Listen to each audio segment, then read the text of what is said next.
नमस्कार। आपका अखबार के इस अंक में आपका स्वागत है। मैं हूं प्रदीप सिंह।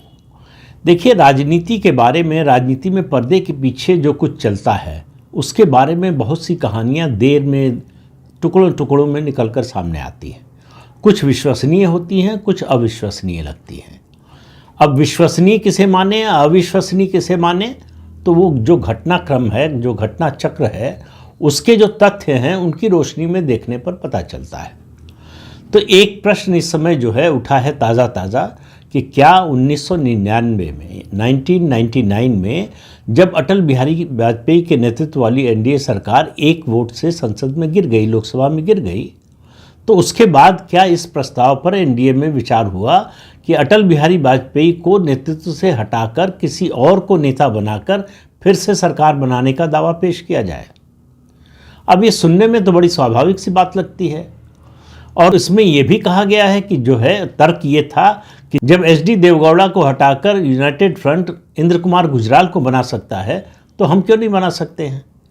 तार्किक दृष्टि से ये भी बात सही लगती है, लेकिन आप राजनीतिक परिस्थितियों का अंतर देखिए दोनों में। यूनाइटेड फ्रंट की जो सरकार थी उसमें ये दोनों नेता जनता दल से थे, और वो सरकार टिकी हुई थी कांग्रेस के समर्थन पर। एनडीए की जो सरकार थी वो भारतीय जनता पार्टी का जो संख्या बल था 182 लोकसभा सदस्यों का, उस पर टिका हुआ था।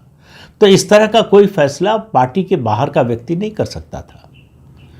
और अटल बिहारी वाजपेयी के नेतृत्व का जो करिश्मा था, या कहिए उनकी जो धाक थी, जो प्रभाव था, उनसे बड़ा नेता उस समय कोई नहीं था, भाजपा में नहीं, भाजपा के बाहर भी। तो उनको हटाकर भाजपा किसी और को प्रधानमंत्री बनाना चाहती थी, ये बात बिल्कुल हास्यास्पद लगती है, और वो भी उस हालत में जब एक वोट से सरकार गिर गई हो।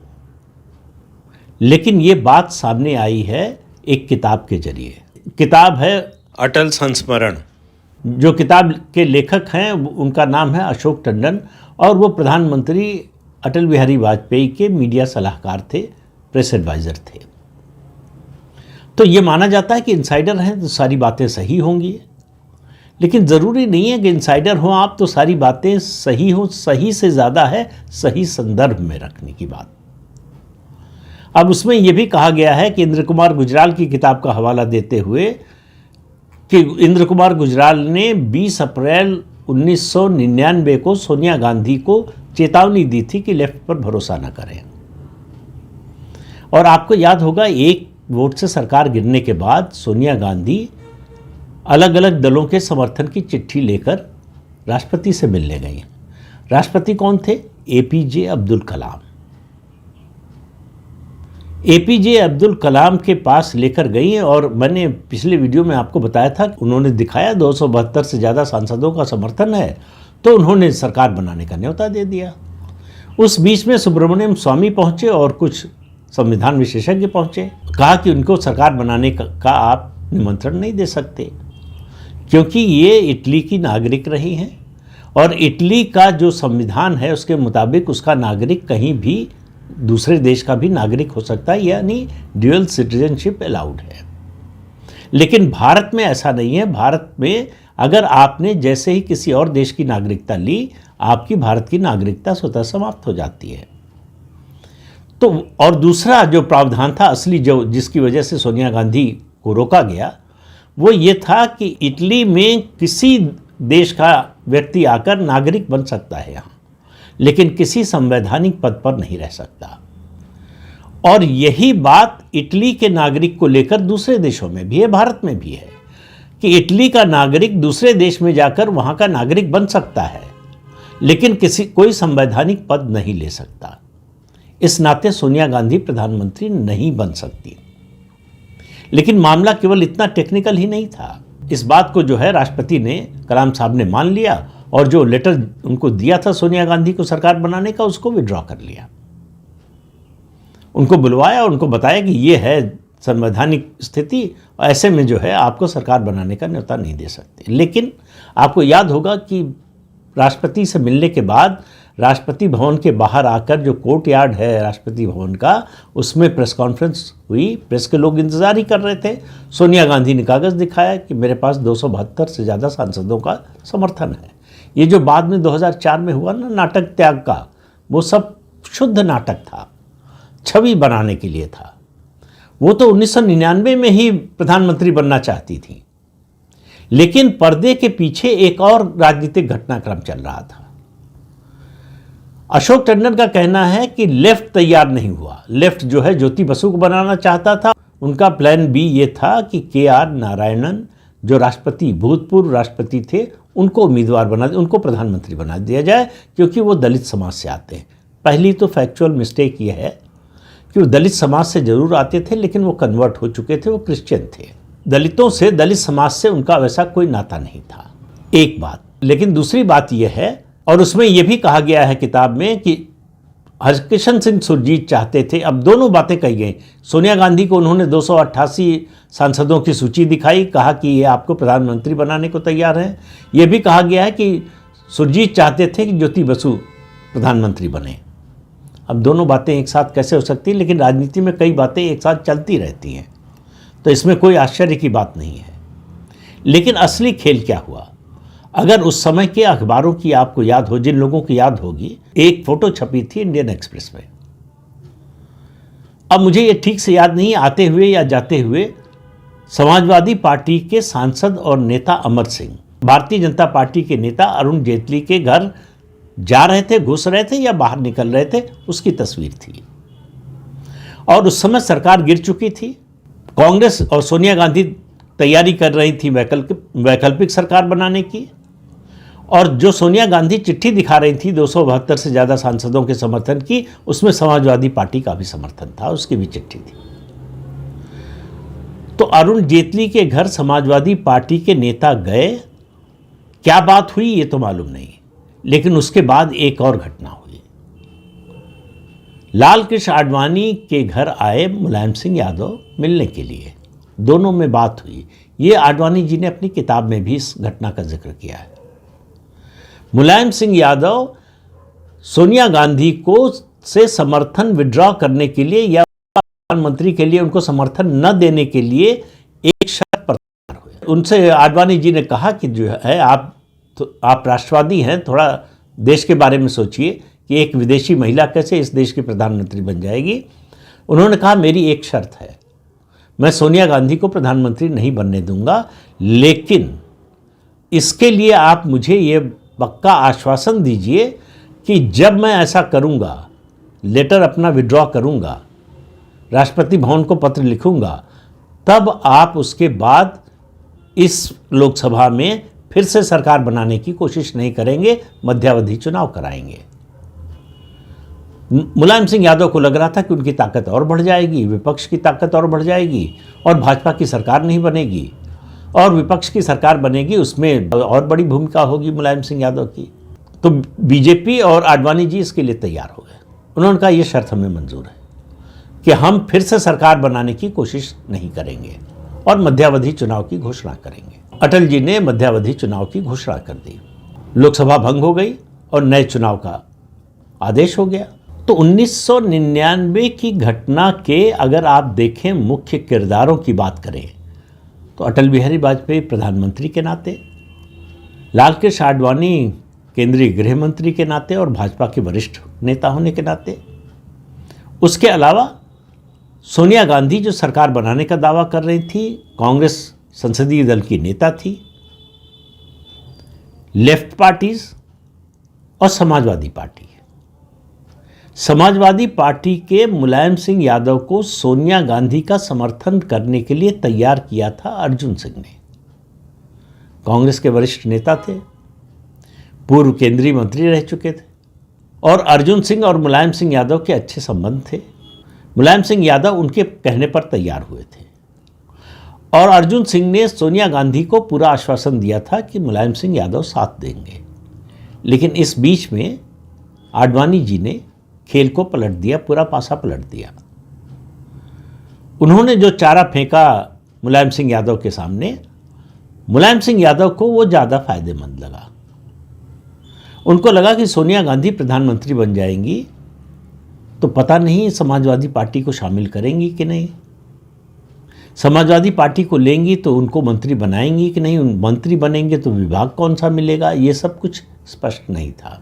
और उससे पहले वो यूनाइटेड फ्रंट की सरकार में रक्षा मंत्री रह चुके थे, तो इसलिए वो आडवाणी जी के प्रस्ताव से सहमत हो गए और आडवाणी जी उनके प्रस्ताव से सहमत हो गए। लेकिन इस बात का कोई प्रमाण नहीं है। खुद अशोक टंडन ने लिखा है कि प्रधानमंत्री कार्यालय को ये पता नहीं चला कि इस मूव के पीछे कौन था, ये किसने चलाया कि अटल जी को नेतृत्व से हटाकर दूसरा नेता चुन लिया जाए एनडीए का और फिर से सरकार बनाने का दावा पेश किया जाए।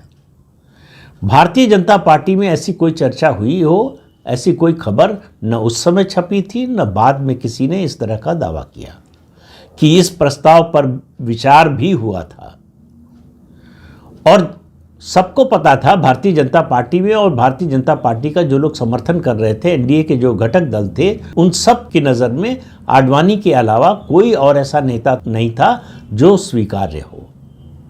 अशोक टंडन ने लिखा, वो बात सही लगती है कि उन्होंने कहा कि ममता बनर्जी ने अंगद का पांव अड़ा दिया। उन्होंने कहा अटल जी के अलावा किसी और को नेता मानने को तैयार नहीं है। और तमिलनाडु से जो है वाइको ने भी यही स्टैंड लिया और नवीन पटनायक ने भी यही स्टैंड लिया। वो भी इस बात से सहमत थे कि अटल जी की जगह और कोई नेता नहीं चुना जा सकता।